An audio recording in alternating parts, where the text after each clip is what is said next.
Good morning.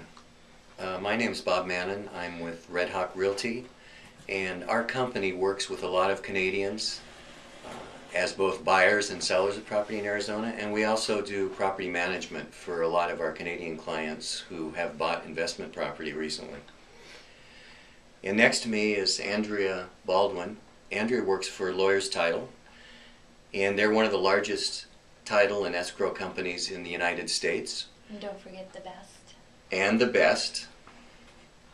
And so that's why we use them, and that's why we're asking Andrea these questions, because she can give us the answers that we're looking for. You know, Canadians, when they come down here to purchase property, they're not sure what they're getting into. So this video will help you out with some of your common questions that you have. The first thing that Canadians want to know is, are there any restrictions for Canadians buying property down here? Are there any reason why they can't buy property down here? Absolutely none. Great, okay. And do most Canadians that you work with buy their property personally? They do. They do. But let's say they wanted to form a limited liability company or a corporation or buy it in a trust. Could they do that too? Definitely. They would just need to provide us with trust documents or their LLC documents, but it's possible to do it. Okay, and so there may be some tax advantages or legal advantages to these, which we're not going to get into, but Canadians might be interested in that. And how do Canadians usually provide funds for their closing? They have Canadian dollars and we have US dollars. What do you do? We ask that funds be wired to closing in US dollars. Right, and what if they want to just bring a personal check? Can you do that? No, we can't accept personal checks or cashier's checks. Okay, so wired funds only. Wired funds only. All right. What documents would Canadians need to bring to your office to close a transaction? If we are notarizing their signatures, we need a valid passport. And if it's a Canadian passport or any foreign passport, we need a copy of their visa as well. Okay. Now, what about fees? They certainly would vary from country to country, but as a buyer of a piece of property here, what would be a typical fee for somebody buying, let's say, a $200,000 property here? Our fees are rate scheduled and filed with the insurance commissioner. So on a $200,000, a buyer escrow fee would be about $286, and then recording fees, say $30. And sometimes you have a document preparation fee and overnight mail fees and some other things. So you might add another $100 to that and be on the safe side for the buyer? Definitely. Well, let's talk a little bit about how in this environment where we've got bank-owned properties, we've got short sales, we have people who have delinquent taxes, they've got delinquent homeowners dues, we've got all kinds of problems.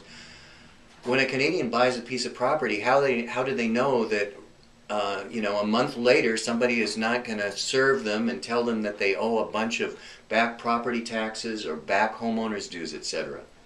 We issue a title commitment, and it's a preliminary title report. It shows the current vested owner. It shows any mortgages that they would have on the property. It also reflects any back taxes, tax liens, any kind of judgments that might show up. And it is closing their settlements responsibility to make sure that the mortgages are paid in full, taxes are paid current, any judgments that are on the property are paid current and released, and so that we can ensure on the purchaser, and after everything's been said and done, we'll issue a clean final policy. Okay, good. So that gives some assurance that you're not going to have any of these problems. Now, let's switch gears a minute and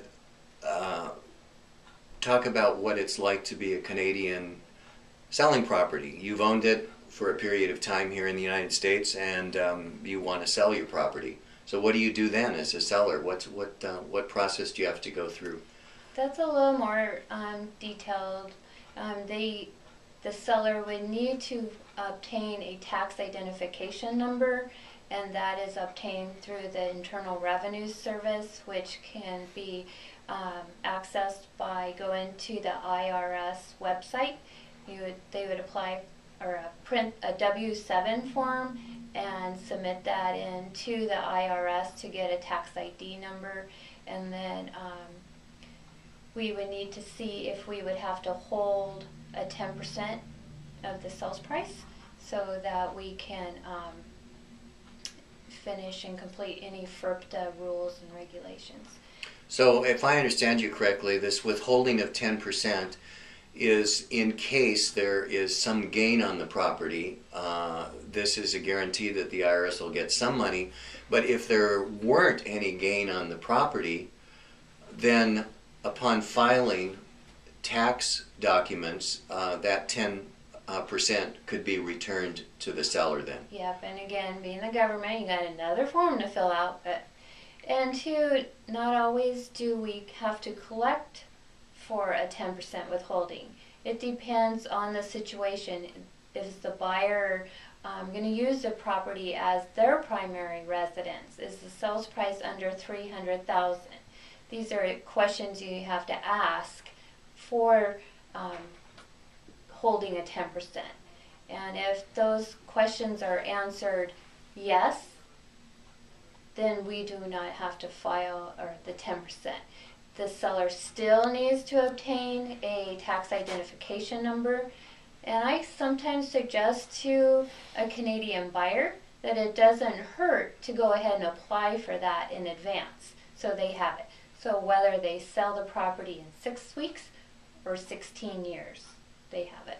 Right. Well, that's real interesting to know, and I do know because I've owned property personally in California that there's some states that have additional tax liability for Canadians when they sell property. So, for instance, if you had a gain in the state of California, your tax liability would be considerably more than the state of Arizona. So, all of these that we're talking about are primarily involved with Arizona. So, other states may have something different about that. So,